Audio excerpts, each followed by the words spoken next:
Le rapport de l'ITIE 2016, qui couvre la période du 1er janvier au 31 décembre et publié le 19 février 2019, a pris en compte 3 secteurs, celui des hydrocarbures, miniers et forestiers. Dans le secteur phare des industries extractives, seuls 10 parmi les 70 répertoriés ont fait leur déclaration à l'ITIE. De même, ces déclarations ne semblent pas garantir une certaine fiabilité due au manque d'expertise assermentée et d'audit extérieur. À titre d'exemple, l'écart résiduel non consolidé global s'élève à 15 milliards 148 millions de francs CFA, soit 3,97% du total des recettes déclarées par l'État.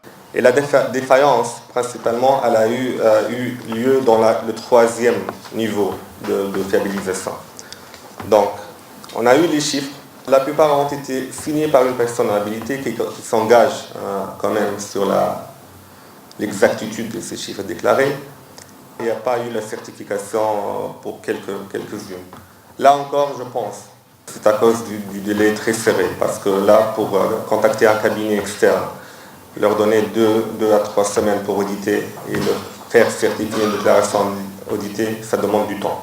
Mais malgré cette faible participation, l'ITIE Congo a noté quelques avancées dans son rapport 2016. L'inclusion des sociétés forestières dans le processus de consolidation, la divulgation des coûts pétroliers, des données sur les ventes de parts d'huile de l'État, entités acheteuses prédestination, des données sur les dépenses quasi-fiscales et la collecte des données sur la propriété réelle.